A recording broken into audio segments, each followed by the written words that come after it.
Ok, poblaciones especiales. Generalmente las maniobras técnicas e indicaciones para la gestión de las vías respiratorias es la misma en los niños como en adultos. Sin embargo, existen varias diferencias anatómicas. El niño requiere modificación de ciertas técnicas. Los bebés y los niños pequeños tienen un occipucio proporcionalmente más grande, posterior porción del cráneo, perdón, lo que hace que el cuello se flexione, moviendo la cabeza hacia adelante y hacia atrás. Cuando el niño está acostado en supino, o sea, hacia arriba, esta porción en sí misma puede causar una obstrucción en las vías respiratorias. Al colocar, no se le olvide esa palabra, occipucio, porque eso sale en un examen. No sé desde dónde ya se subrayar. Al, al colocar las vías respiratorias de un niño, el niño está acostado, coloque una toalla doblada debajo de los hombros del niño para mantener una porción neutra en la cabeza. En comparación con los adultos, los niños tienen una porción menor, los niños tienen una porción menor en la mandíbula y la lengua proporcionalmente más grande, esto ya lo habíamos visto, más grande. Ambos factores aumentan la incidencia de las vías respiratorias en la obstrucción en los niños. Sin embargo, esta parte sí la voy a subrayar en amarillo para que se vea diferente. ¿Y dónde está el occipucio?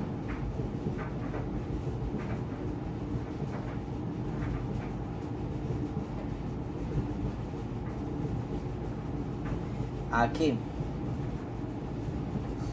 A ver si muestra el occipucio. No, ¿dónde está el occipucio? Eso queda aquí.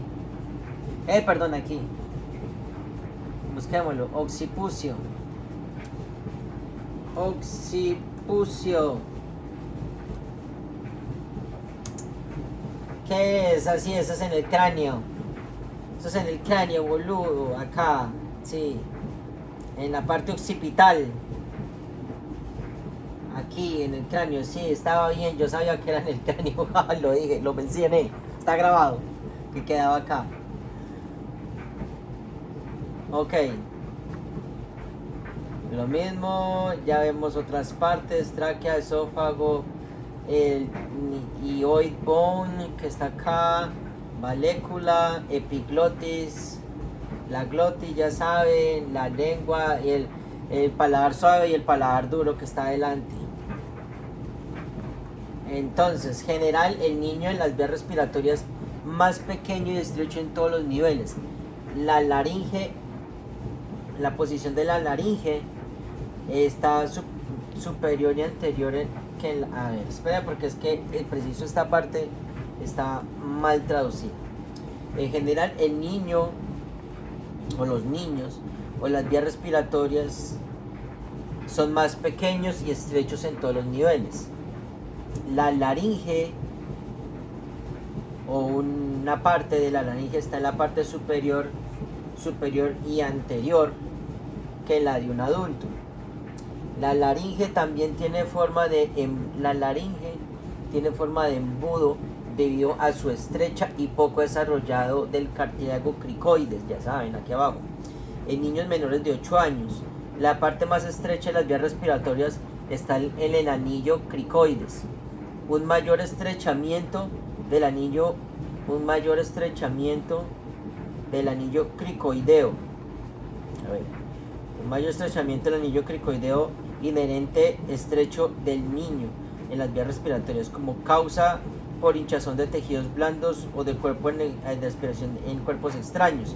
Puede aumentar significativamente que la resistencia de las vías respiratorias y provocar insuficiencia respiratoria. ¿Okay? Los niños no tienen musculatura pectoral bien desarrollada y sus costillas y cartílagos son más suaves y flexibles que los de un adulto. Como resultado, la cavidad torácica no puede contribuir óptimamente a la expansión pulmonar. Los niños dependen en gran medida de su diafragma para respirar, que se mueve, y su abdomen de adentro hacia afuera. Por esta razón, los bebés y los niños pequeños se les suele llamar respiraciones abdominales. Eso está en la clase de BLS. Ahí se ve que a los niños no les cuentan la respiración en los pulmones, sino la respiración en el abdomen. Los pulmones están constituidos por toda la masa del tejido que incluye los bronquiolos, los bronquios más pequeños, los bronquiolos y los alvéolos, como está en aquí. Los bronquios, el tejido incluye los bronquiolos más pequeños, los bronquiolos y los alvéolos. Entonces está la carina, los bronquios, los pequeños bronquios y los bronquioles y los bronquiolos. Bronquios más pequeños, los bronquiolos y los alvéolos. ¿Para qué no muestran los alvéolos? Ah, bueno, los alvéolos. Small bronchi. Ok.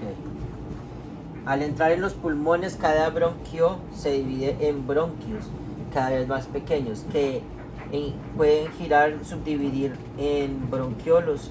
¿Qué? Cada vez más pequeños. Miremos cómo dice aquí en inglés. Quiero mirar. Los bronquios se dividen proporcionalmente en bronquios más pequeños que a su turno se subdividen en bronquiolos. Bronquiolos. Los bronquios se dividen en bronquios más pequeños, los cuales se subdividen en bronquiolos. Los bronquiolos son tubos delgados y huecos hechos de músculo liso. En torno de estos músculos lisos permite dilatar a los bronquiolos y contraerse en respuesta a diversos estímulos. Cuanto más pequeños, los bronquiolos se ramifican en conductos alveolares que terminan en sacos alveolares. Los alvéolos, situados al final de las vías respiratorias, son millones de sacos y paredes delgadas con forma de globo que sirven como sitio funcional para el intercambio de oxígeno. El intercambio de oxígeno y se convierte en el dióxido de carbono. Alrededor de cada uno de estos sacos hay un intricado hecho de vasos sanguíneos conocido como vasos pulmonares.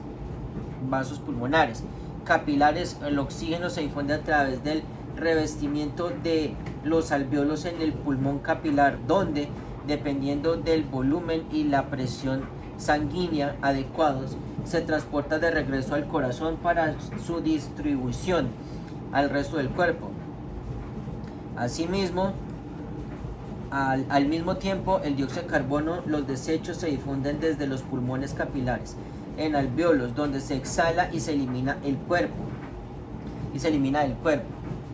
La caja torácica, que es la cavidad torácica, contiene pulmones, cada uno que contiene los pulmones, obviamente, contiene los pulmones uno a cada lado. Los límites del tórax son la caja torácica anteriormente y superiormente y posteriormente, y el diafragma inferiormente. Cada costilla individual desempeña un papel en la protección general del tórax. Entre cada costilla hay músculos intercostales que, en conjunción con el diafragma, facilitan la respiración normal. Dentro de la caja torácica se encuentran los pulmones, que cuelgan libremente entre la cavidad torácica, pero aquí le falta algo, a ver si lo hice. Entre los pulmones hay un espacio llamado el mediastino. ¿Qué es el mediastino? Es el espacio dentro del pecho que contiene el corazón, los principales vasos sanguíneos. Una cosa es el mediastino y otra cosa es la cavidad pleural, ¿ok? Que es la pleura, que es lo que recubre, la pleura. Contiene el corazón, los principales vasos sanguíneos, el nervio vago, la tráquea, los principales bronquios y el esófago. Esto sale en una pregunta. Ubicado entre los dos pulmones. Nuevamente, ¿qué es el mediastino? Eso es como, recuerden que cuando hablábamos en el sistema digestivo de la pared peritoneal, que es la pared peritoneal, es donde están los intestinos. En este caso es la pared del mediastino, que dentro de este espacio está dentro del pecho, que contiene el corazón, los principales vasos sanguíneos que están acá en el medio, el nervio vago, la tráquea, los principales bronquios, el esófago ubicado entre los dos pulmones. Todo eso aquí ubicado entre los pulmones, que está rodeado de tejido conectivo resistente. Entre el espacio contiene el corazón, los grandes vasos, el esófago, la tráquea, los bronquiolos principales y muchos nervios. Muchos nervios. Nervios. Y esto lo vamos a subrayar de azulito porque me parece más bonito. Ok, el mediastino separa efectivamente el espacio pulmonar derecho del espacio pulmonar izquierdo, además de las estructuras respiratorias y circulatorias que se encuentran en la cavidad torácica. Las estructuras importantes del sistema nervioso. También se encuentran el tórax, los nervios frénicos. El nervio frénico, ya lo acabamos de ver, el nervio frénico. Los nervios frénicos que se originan en los nervios cervicales, tercero y cuarto y quinto. De acuerdo que un amigo paramédico nos decía que en ocasiones hay personas que dejan de respirar es cuando tienen un trauma cervical. Dejan de respirar, ojo, esto es diferente, dejan de respirar porque tienen un trauma cervical. Puede ser que no haya pasado nada, sino solamente sea un trauma cervical. ¿Y qué es lo que pasa? Que el nervio frénico que se origina acá se ha golpeado y no permite que el diafragma haga la función que tiene que hacer. Entonces no se les olvide eso. Que se originan en los nervios cervicales, tercero, cuarto y quinto. Inervan el músculo del diafragma, lo que permite contraerse. Ahí está.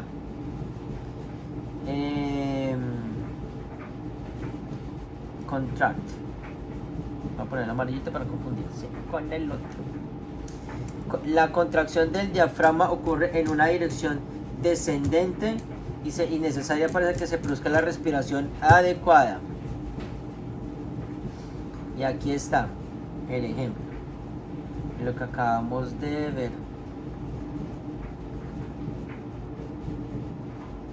Dicen que están los great vessels o los grandes vasos, en medio que está el corazón, la tráquea, los bronquiolos, o sea la vena cava superior, ya sabemos que esta es la vena cava inferior, y la aorta, ok, las arterias coronarias, ¿sí? Y así sucesivamente.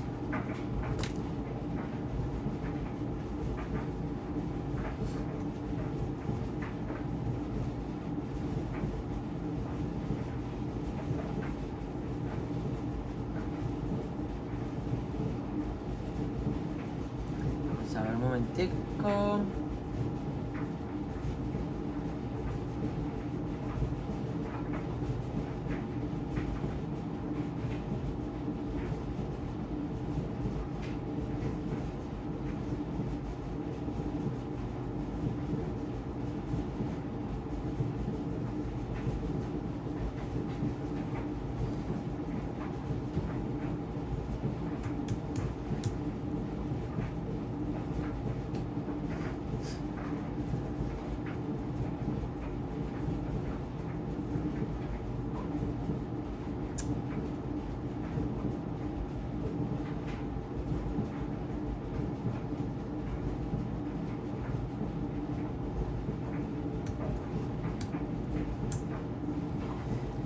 Miércoles, démosle. Todavía nos quedan muchas hojas. La fisiología de la respiración. Los sistemas respiratorio y cardiovasculares trabajan juntos para garantizar el suministro constante de oxígeno. Los nutrientes se encargan a cada célula. El sistema respiratorio y cardiovascular trabajan juntos para garantizar el suministro constante de oxígeno y nutrientes que se entregan en las células del cuerpo, y es el dióxido de carbono y los productos de desecho se eliminan de cada célula. En las siguientes secciones, esto lo voy a subrayar porque esto sí sale.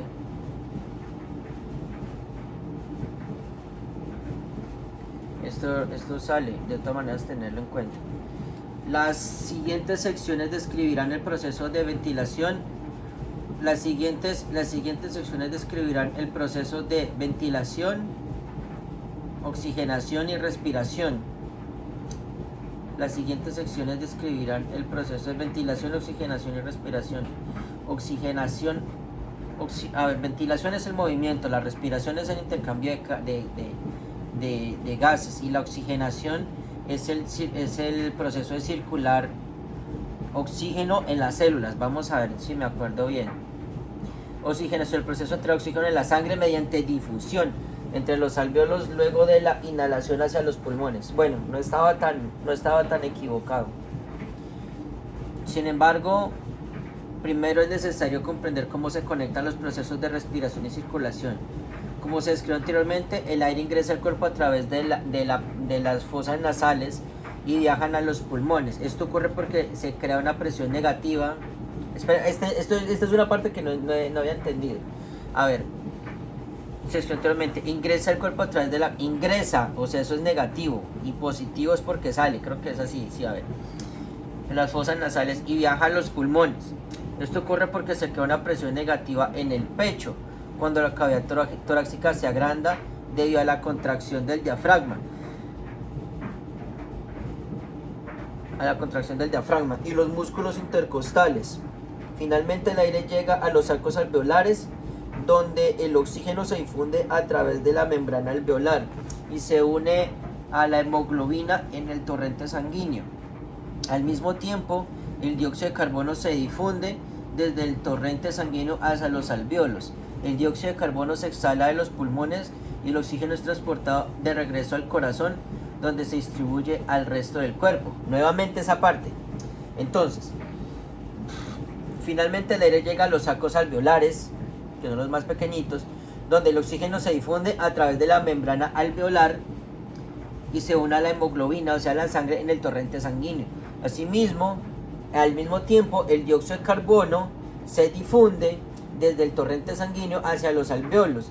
El dióxido de carbono se exhala de los pulmones, o sea, se saca, y el oxígeno es transportado de regreso al corazón, donde se distribuye al resto del cuerpo. Esta es la parte importante. A los sacos alveolares.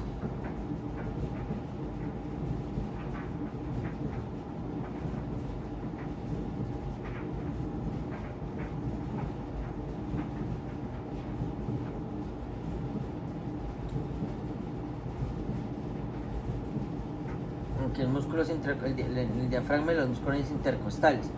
Sí. El corazón bombea la sangre a los tejidos del cuerpo a través de una serie de arterias y venas. Las arterias transportan sangre desde el corazón y eventualmente la ramifican hacia los capilares. Los capilares se produce el intercambio de nutrientes. Este pedazo sale. Esto sí sale. En los capilares se produce el intercambio de nutrientes y el desecho de basura toma lugar. Esto sale. Entonces, en los capilares se produce intercambio de nutrientes y se produce el desecho. El oxígeno y los nutrientes salen de los capilares, entran a las células. Al mismo tiempo, los productos de desecho, como dióxido de carbono, se difunden desde Asimismo, al mismo tiempo, los productos de desecho, como dióxido de carbono, se difunden desde las células nuevamente a la sangre de los capilares. Desde allí, la sangre... porque estoy elevado, se me vino algo a la mente. Al mismo tiempo, los productos de desecho, como dióxido de carbono, se difunden desde las células nuevamente hacia la sangre de los capilares. Desde aquí, la sangre se desoxigena, viaja de regreso al corazón, a la sangre desoxigenada, entra por el lado derecho del corazón, o sea, la arteria... viene por la vena, viene por la vena cava superior o la vena cava inferior, y ahí se dirige al right atrium y al right ventricle, y así. De aquí la sangre se desoxigena y viaja de regreso al corazón. La sangre desoxigenada entra por el lado derecho del corazón, por el atrio, el right atrium. el right ventricle bombea la sangre a los pulmones, esa es por la arteria pulmonar, para oxigenación y eliminación de dióxido de carbono. Luego la sangre oxigenada regresa al corazón por el atrio izquierdo, por el right atrium, ¿sí? Pero ¿por dónde viene? Viene por la vena pulmonar. El ventrículo, el left ventricle luego bombea la sangre oxigenada al resto del cuerpo. Right atrium. Esperen, ¿qué? Al atrio derecho, porque el corazón, él viene por el right ventricle. No, así, él viene por el right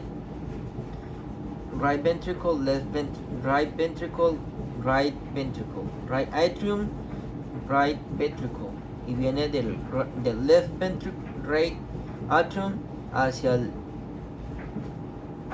left atrium hacia el left ventricle, del left ventricle va hacia la aorta, sí. Y el right ventricle luego bombea la sangre oxigenada al resto del cuerpo. Consulte el capítulo 6, el cuerpo humano, para la ilustración de este proceso.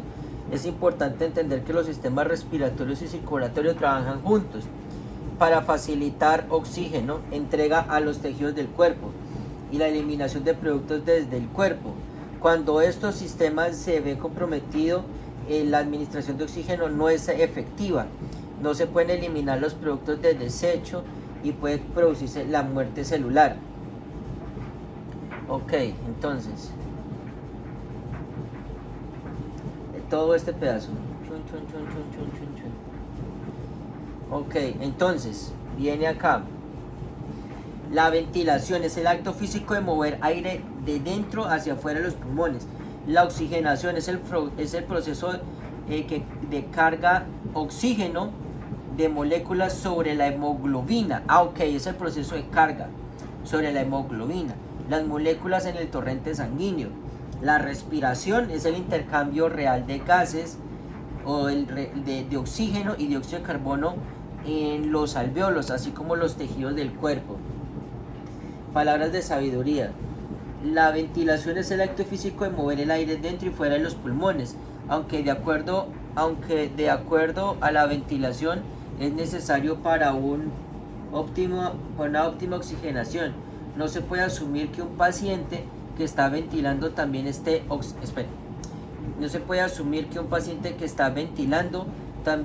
oxigenando. Ok. No se puede asumir que un paciente que está ventilando, o sea, que está haciendo el movimiento, no está oxigenando. Y eso se puede hacer por el oxímetro de pulso. Por ejemplo, si un paciente está atrapado, no se puede asumir que un paciente está ventilando, también está oxigenando. Por ejemplo, si un paciente está atrapado en un área que está desprovista de oxígeno, por ejemplo, en un incendio estructural, en un silo de granos el silo de granos, yo me acuerdo que eso era una pregunta, pero no me acuerdo cómo era la pregunta, pero me acuerdo que decía del movimiento, bueno, no es el caso ahorita. Puede continuar ventilando, sin embargo, la oxigenación en este caso se vería perjudicada. Si la ventilación es inadecuada, la oxigenación y la respiración se ve afectada. Ejemplos de lesiones o afecciones que pueden afectar la ventilación: incluir el pecho inestable, cuerpos extraños en las vías respiratorias, obstrucción o una lesión en la médula espinal que perturbaría los nervios frénicos que inervan el diafragma. La ventilación. La ventilación pulmonar es el proceso de mover el aire dentro y fuera de los pulmones. Es necesario para la ventilación pulmonar. La ventilación pulmonar es el proceso de mover el aire de adentro hacia afuera de los pulmones. Es necesario para la oxigenación y respiración adecuado con la ventilación continua es esencial para la vida. Por lo tanto, es una de las mayores prioridades al tratar de cualquier paciente. Si un paciente no respira o respira de forma inadecuada, debe intervenir de inmediato para garantizar una respiración adecuada, o sea, la ventilación. Si un paciente no respira o respira de forma inadecuada, ok, listo. La inhalación, ahí van dos, la inhalación y la exhalación.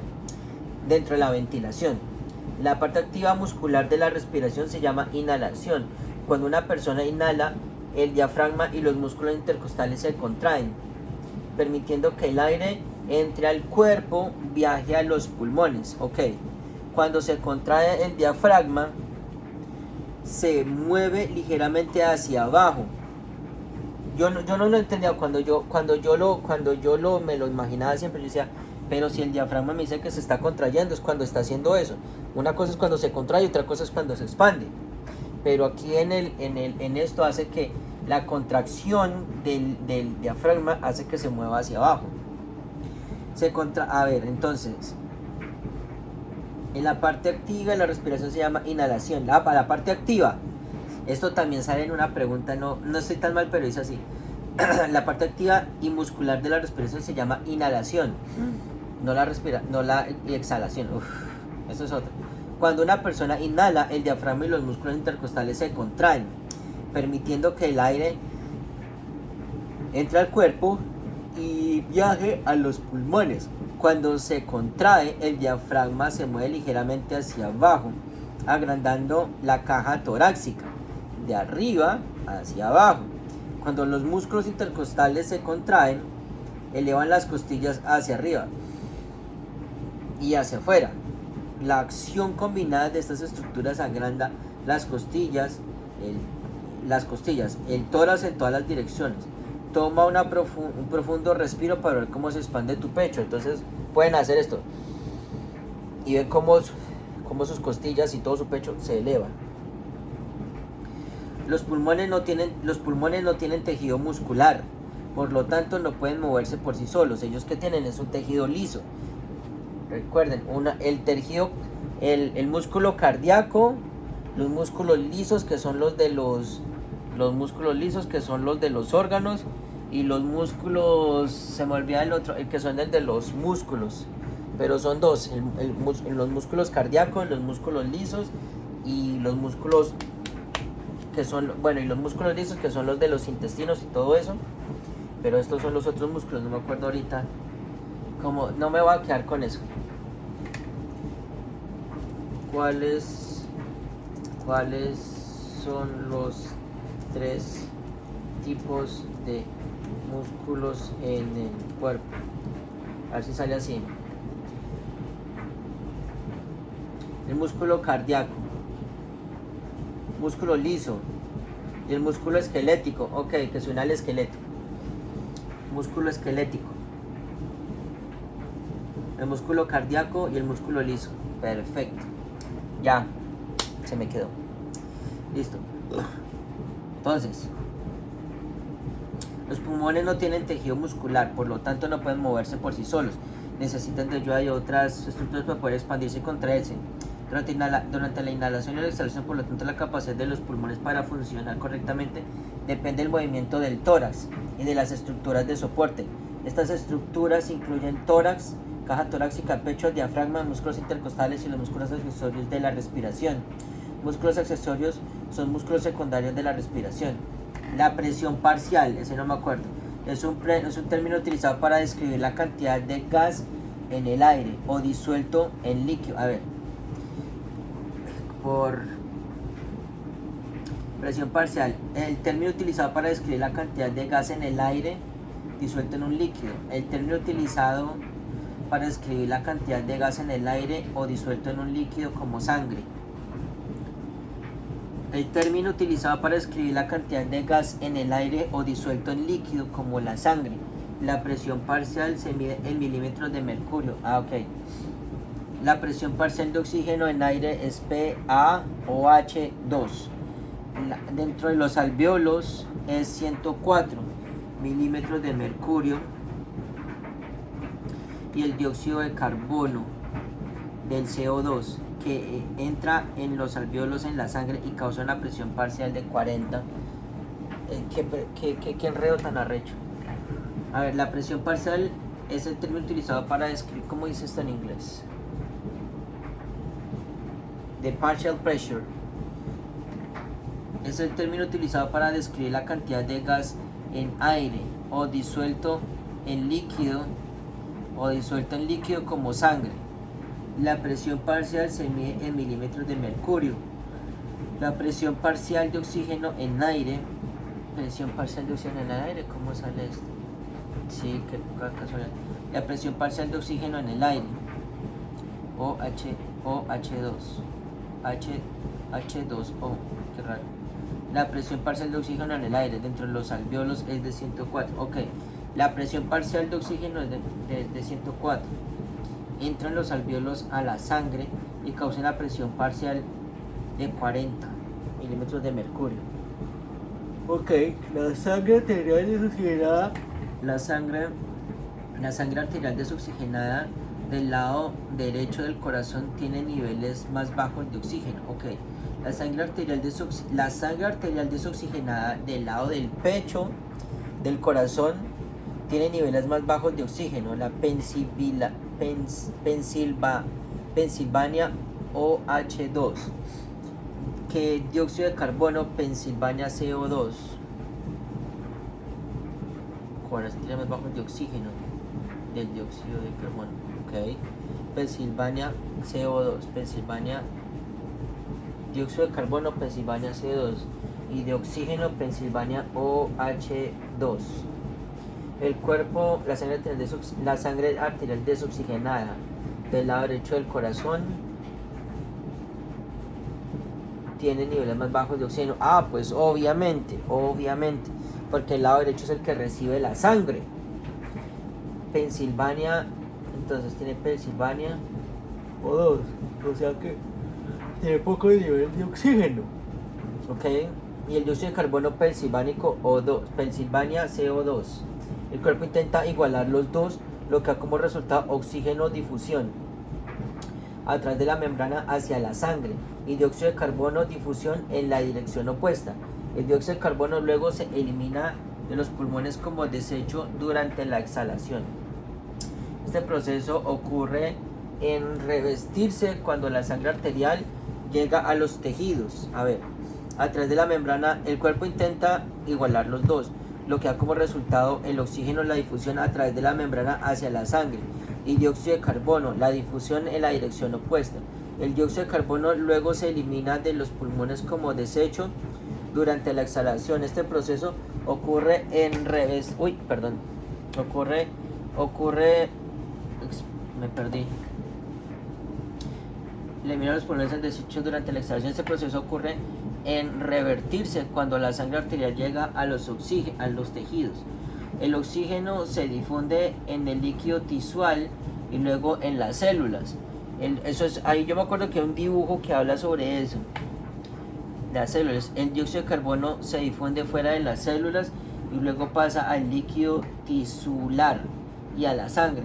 La presión del aire fuera del cuerpo, llamada presión atmosférica, normalmente es más alta que la presión del aire dentro del cuerpo, o sea, el tórax. Entonces, nuevamente, la presión de aire fuera del cuerpo, llamada presión atmosférica, normalmente es más alta que la presión del aire dentro del cuerpo, o sea, dentro del tórax. Durante la inhalación, la caja torácica se expande y la presión del aire dentro del tórax disminuye cuando exhala. Porque está llenando de aire. Creando un ligero vacío,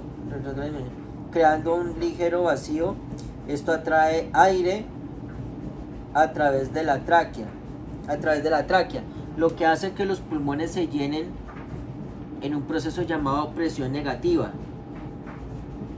¿Qué? Espérame, porque ahorita estábamos hablando presión negativa.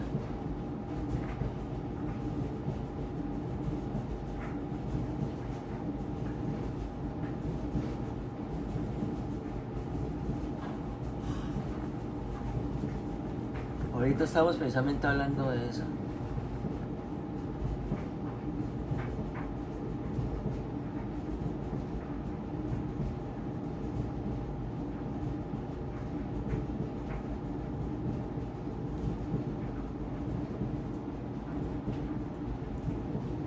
Ok, esto corre, aquí está.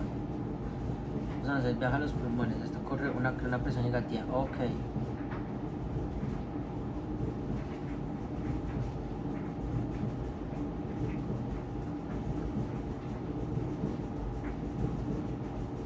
Ok. Cuando viene hacia adentro es presión negativa y cuando sale es presión positiva.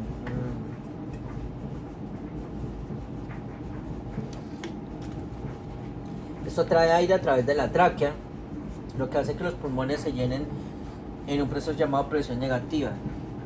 La ventilación, cuando la presión del aire exterior es igual a la presión del aire interior, el aire deja de moverse. Los gases como oxígeno se moverán de una zona de mayor presión a una de menor presión hasta que las presiones se igualen. En este punto el aire deja de moverse y la inhalación se detiene. Quizás te ayude a entender esto si piensas en lo siguiente. La caja torácica como una campana de cristal en que los globos están suspendidos. En este ejemplo, los globos son los pulmones. La base del frasco es el diafragma y se mueve ligeramente hacia arriba y hacia abajo con cada respiración. Las costillas, que son los lados del frasco, mantienen en forma de pecho, que la única abertura del frasco es un pequeño tubo en la parte inferior, similar a la tráquea. Okay. Durante la inhalación, el fondo del frasco se mueve ligeramente hacia abajo, lo que provoca una disminución en la presión del frasco y creando un ligero vacío. Como resultado, los globos se llenan de aire. Así, cuando se contrae, el diafragma baja, y cuando el diafragma se relaja, el diafragma sube y salen los gases. Ok. Entonces, si ven aquí en el recuadro, venga a ver. Ojalá se vea mejor. Ok. Entonces aquí podemos ver como cuando el diafragma se contrae, baja, como hablan aquí en el ejemplo, cuando baja se llena de oxígeno. Pero cuando el diafragma se relaja, entonces los pulmones sacan el aire. Ok, entonces viene así. Todo el proceso de inspiración se centra en entregar oxígeno hacia los alvéolos. Sin embargo, no todo el aire que respiramos llega realmente a los alvéolos. La revista La Terminología revisa la terminología en relación con los procesos de inspiración y expiración. Estos procesos se discuten más adelante en el capítulo 6 del cuerpo humano. En el promedio, el volumen corriente, la cantidad de aire en milímetros de mercurio, lo que entran o salen del pulmón durante una sola respiración. Para un hombre adulto promedio son aproximadamente 500 milímetros de mililitros.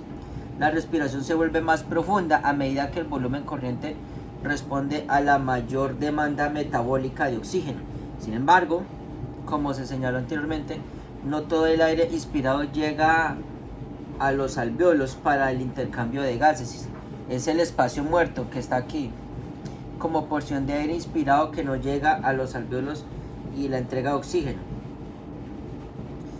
Aquí en estos términos siempre me confundieron. Volumen corriente es la cantidad de aire en milímetros en mililitros que entra o sale de los pulmones durante la respiración.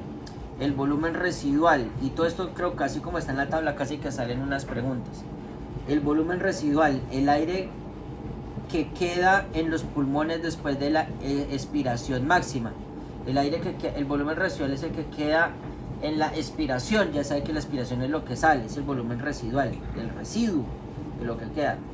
Ventilación alveolar, el volumen de aire que llega a los alvéolos calculado restando la cantidad de espacio muerto, aire de volumen corriente.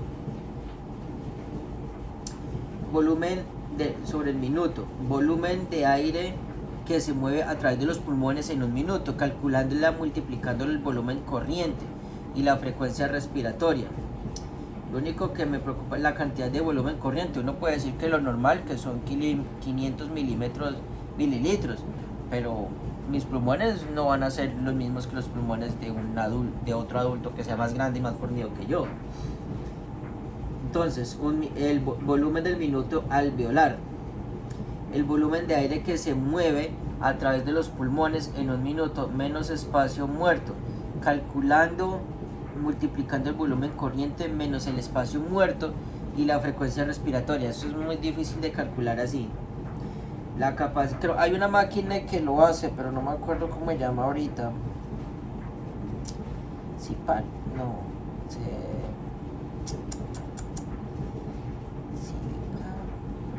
no me acuerdo ahorita cómo se llama la máquina. Entonces, la capacidad vital, la cantidad de aire que se puede expulsar con fuerza de los pulmones después de respirar en lo más profundo posible. Capacidad vital, la cantidad de aire que se puede expulsar con fuerza de los pulmones después de la cantidad de aire que se puede expulsar con fuerza de los pulmones después de respirar en lo más profundamente posible. Espacio muerto, la porción del volumen alveolar corriente, eso no alcanza a los alveolos, por lo tanto no participa en intercambio de gases.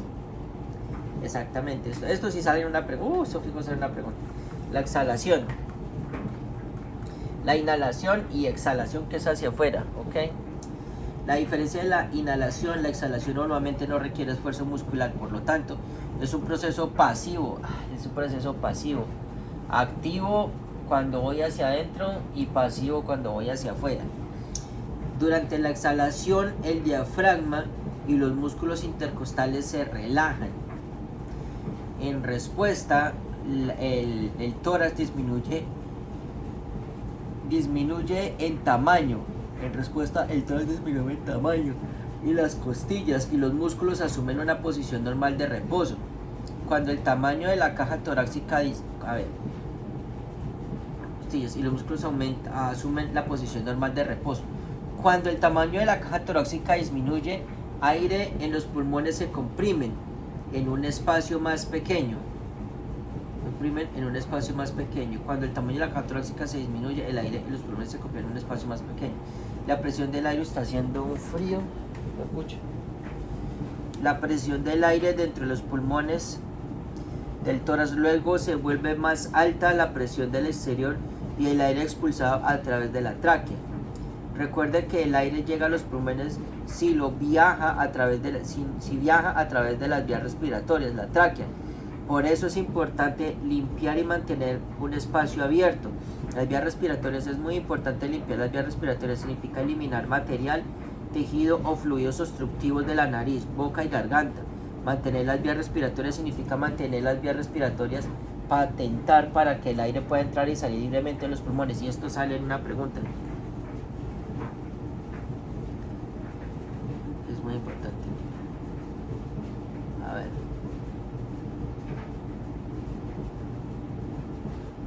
It's so important. Ay, hasta aquí. Cayó el mouse.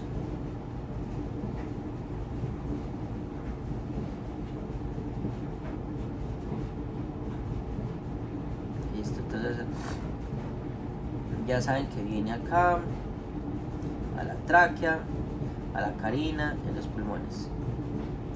El aire también puede pasar a la cavidad torácica a través de una abertura anormal de la garganta o pared torácica como resultado de un traumatismo, quedando fuera de los bronquios y nunca llegando a los alveolos. En los capítulos posteriores aparecerá cómo reconocer y controlar estas afecciones potencialmente mortales.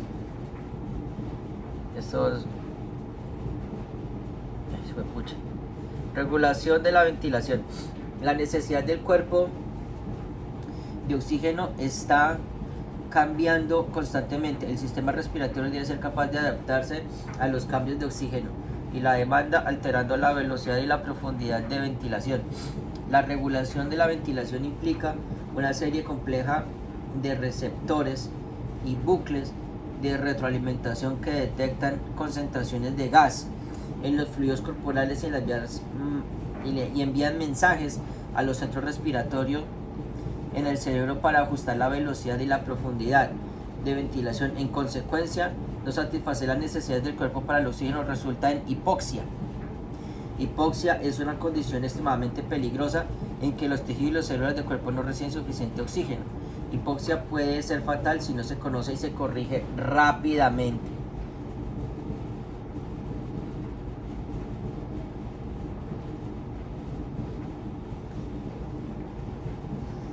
Para la mayoría de las personas el impulso de respirar se basa en cambios de pH. El pH relacionados con dióxido de carbono, los niveles de dióxido de carbono en la sangre y líquido cefalorraquídeo.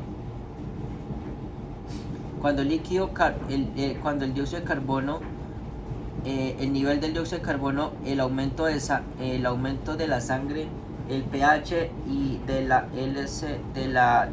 líquido cefalorraquídeo, el líquido cefalorraquídeo disminuye. ¿Cómo es en inglés este? Para la mayoría de las personas el impulso de respirar se basa en cambios de pH. El líquido cefalorraquídeo.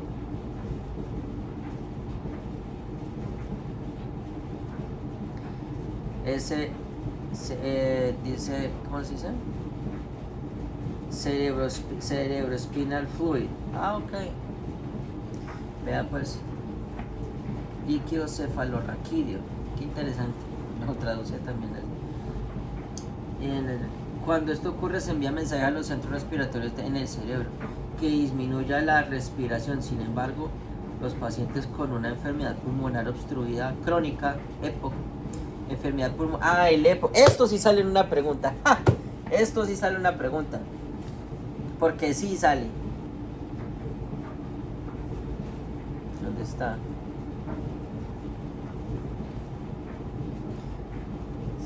COPD.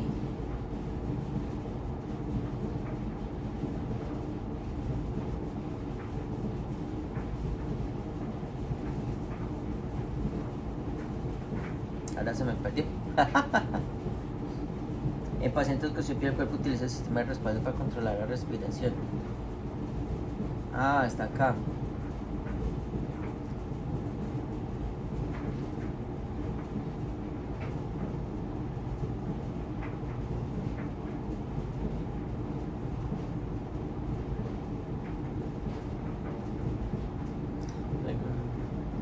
¿Por qué se me pierde? ¿Qué es lo que dice?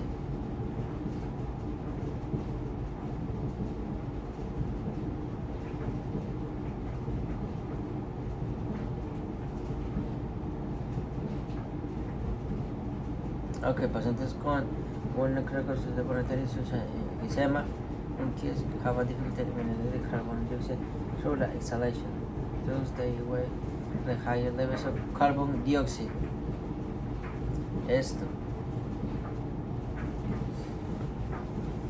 Esta condición altera potencialmente su impulso respiratorio. La teoría de que los centros respiratorios, que es el ajuste del cerebro gradualmente para acomodar los altos niveles de dióxido de carbono. En pacientes con EPOC, el cuerpo utiliza un sistema de respaldo para controlar la respiración. En pacientes con EPOC, el cuerpo utiliza un sistema de respaldo para controlar la respiración. Esta teoría de control secundario de la respiración, llamada impulso hipóxico, se basa en niveles de oxígeno disuelto en plasma. Este método es diferente del control. Espera, ¿qué? En pacientes con EPOC, el cuerpo utiliza un sistema de respaldo para controlar la respiración. Esta teoría de control secundario de la respiración, llamada impulso hipóxico, se basa en niveles de oxígeno disuelto en plasma. Este método, diferente del control primario de la respiración, que se utiliza el dióxido de carbono como fuerza motriz. El impulso hipóxico se encuentra típicamente en la etapa final de la época, proporcionando altas concentraciones de oxígeno. Con el tiempo aumentará la cantidad de oxígeno disuelto en el plasma. Algunos creen que esto podría afectar negativamente la capacidad del cuerpo para respirar. Es importante recordar que altas concentraciones de oxígeno deberían nunca no administrar ningún paciente que lo necesite. A ver, esto sí, eso, me acuerdo de esta parte, yo creo que esto nos comentaron algo de esto. Es importante recordar que las altas concentraciones de oxígeno nunca debería administrar a ningún paciente que lo necesite. Los pacientes con compromiso respiratorio o circulatorio grave deben recibir altas concentraciones de oxígeno independientemente de sus condiciones médicas subyacentes. Los pacientes que respiran de manera inadecuada mostrarán diversos signos y síntomas de hipoxia. La aparición del grado de daño tisular causado por hipoxia a menudo dependen de la cantidad de la ventilación. Los primeros signos de hipoxia incluyen inquietud, irritabilidad, aprensión, rápida frecuencia cardíaca y taquicardia. La ansiedad. Signos tardíos de la hipoxia. Ok, entonces los primeros signos. ¿Dónde están?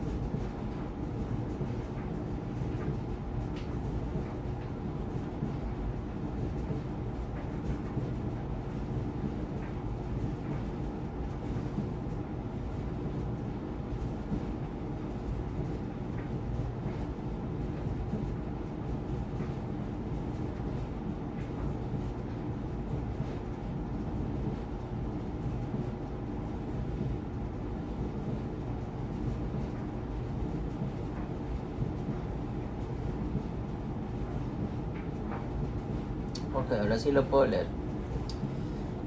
Entonces, los primeros signos de hipoxia incluyen inquietud, irritabilidad, aprensión, rápida frecuencia cardíaca, taquicardia.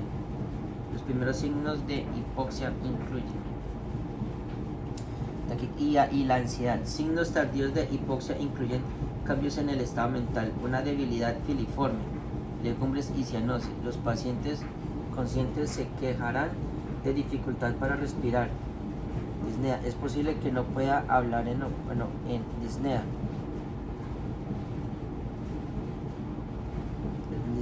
Y es posible que no pueda hablar en oraciones completas. El mejor momento para dar un tratamiento a un paciente con oxígeno es antes de los signos y síntomas. El mejor momento de dar a un tratamiento, el mejor momento para dar un tratamiento a un paciente de oxígeno es antes de los signos y síntomas de hipoxia. Que aparezcan los síntomas de hipoxia. Esto es súper importante. Señalar con rojo, que es importante. Muchachos, yo lo voy a dejar hasta acá porque ya es tarde. Mañana podemos continuar con esta parte. Ya podemos continuar, quedamos en la página 427.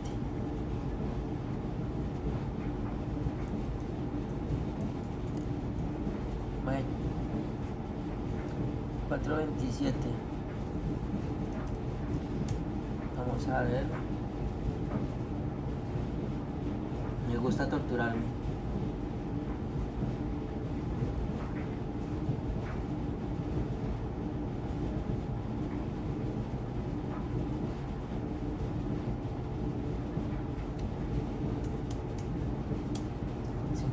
No, sigamos, me faltaba más cuando empecé.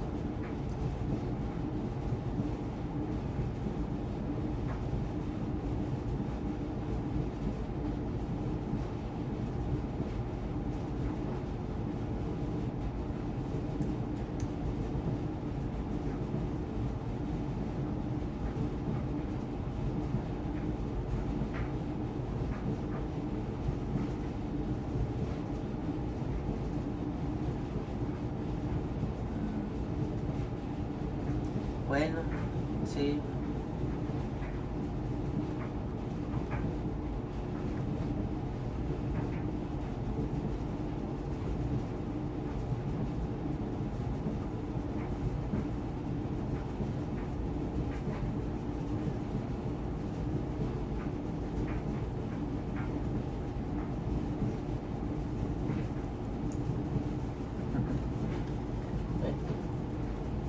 alcancé a hacer 10 hojas. Bueno muchachos, ya estoy cansado. Vamos a dejar esto hasta aquí y continuamos mañana. Dios bendiga y pasen buena noche. Estamos en contacto. Cambio y fuera.